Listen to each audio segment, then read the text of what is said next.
Students, আজকে political সায়েন্সের একটা টপিক আলোচনা করব, সেটা হচ্ছে হলোকাস্ট।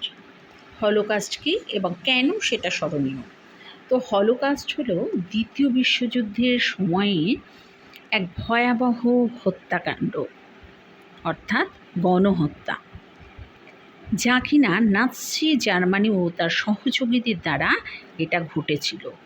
1942 থেকে 1945 সাল পর্যন্ত অ্যাডলফ হিটলার এবং তার নাৎসি বাহিনী প্রায় 60 লক্ষ মিলিয়ন বা 6 কোটি ইহুদিকে হত্যা করেছিল, অর্থাৎ ভয়াবহ গণহত্যা, যার উদ্দেশ্যই ছিল যে ইহুদিদের এই ইউরোপ থেকে একেবারেই তাড়িয়ে দেওয়া। তাই নাৎসিরা এর নাম দিয়েছিল ইহুদি প্রশ্নের চরম উপসংহার। এটা ছিল সংঘবদ্ধ জাতি নিধন যোগ্য। ইংরেজিতে যাকে কিনা বলা হয় অ্যান্টি সেমিটিজম বা সম্প্রদায়ের প্রতি বিদ্বেষ বলা হয়।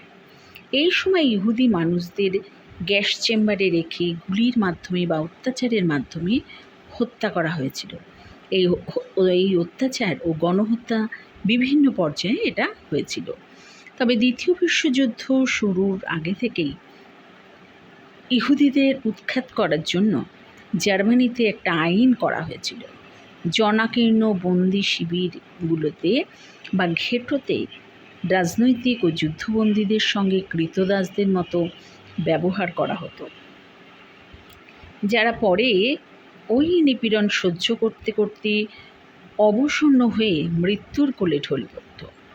তাই হলোকস্ট মানব ইতিহাসের এক কলঙ্কজনক অধ্যায়। এই ঘটনার ফলে আমরা জানতে পেরেছি যে কীভাবে ঘৃণা, বৈষম্য, জাতিবিদ্বেষ এবং মানবাধিকার লঙ্ঘনের মাধ্যমে একটা সভ্য সমাজকে ধ্বংস করেছে। হলোকাস্টের স্মৃতি আমাদের মনে মানবিক মূল্যবোধ ও সহনশীলতার গুরুত্ব কতটা সেটা উপলব্ধি করতে শেখায়। তাই আজকের এই আলোচনা হলো হলোকস্ট, পলিটিক্যাল সায়েন্সের একটা বিশেষ টপিক, হলোকস্ট।